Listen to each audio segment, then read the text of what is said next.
So I'll be explaining our version of the selection sort, which we optimize by turning it in a two-way selection sort para mas mabilis ang process. Instead of just finding the smallest value in each iteration, we're also finding the largest. In a normal selection sort, one element lang ang nailalagay sa tamang pwesto kada round, usually the smallest. Pero sa version natin, we place two elements at once. The smallest goes to the left and the largest goes to the right.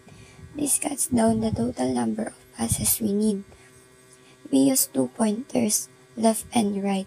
Sa bawat loop, we scan the unsorted part of the array to find the smallest and largest elements. Kapag nahanap na, we perform up to two swaps, smallest to the leftmost position and largest to the rightmost position. After that, we move the pointers inward to shrink the unsorted part. For example, with the input 73916, first loop, we find 1 smallest and 9 largest. We swap 1 with 7 and 9 with 6. Now the list becomes 1, 3, 6, 7, 9. Next round, the middle part, 3, 6, 7 is already mostly in place, so no swaps are needed. Sorting is done in just 2 steps. This method results in fewer comparisons and swaps. In our example, only 4 comparisons and 2 swaps.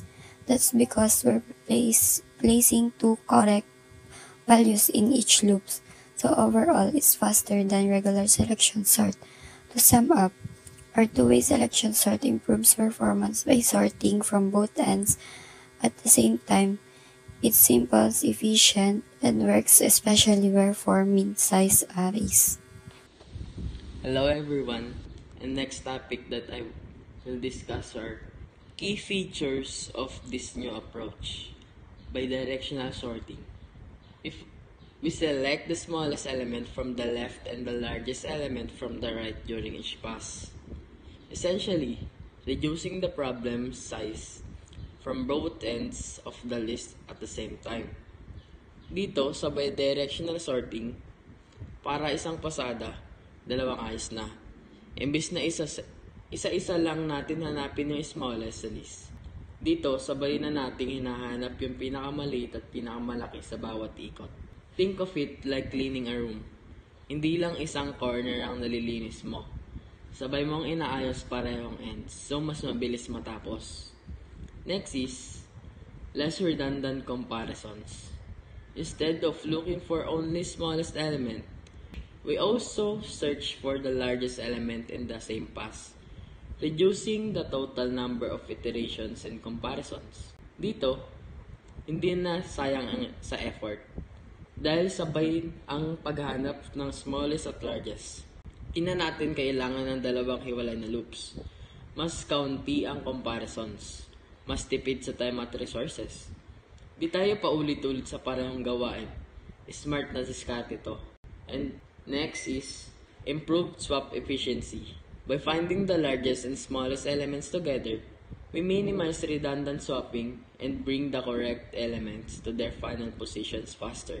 Dito naman, mas efficient ang swapping, direct to the point. Kapag nahanap na natin ang tamang values, diretso na agad sila sa final positions nila.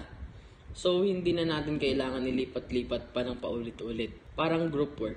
Kung alam na agad ng members ang roles nila, tapos na agad ang project. Dito naman po tayo sa benefit of bidirectional selection sort. Efficiency. It makes fewer swaps than the original selection sort in practice, especially when the list has out of place value or both ends. Ang bidirectional selection sort ay mas improve ito kumpara sa regular na selection sort dahil nahanap nito ang parehong maliit at malaking elements. Kapag nahanap na, nilalagay nito ang pinakamaliit sa simula ng list at ang pinakamalaki naman sa dulo.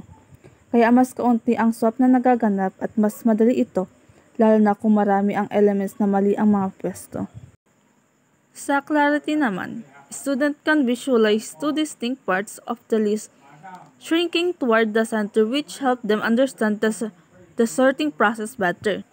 Dito naman po, mas madaling maintindihan ng mga student ang version na ito kasi nag-short ito mula sa magkabilang dulo ng elements papunta sa gitna.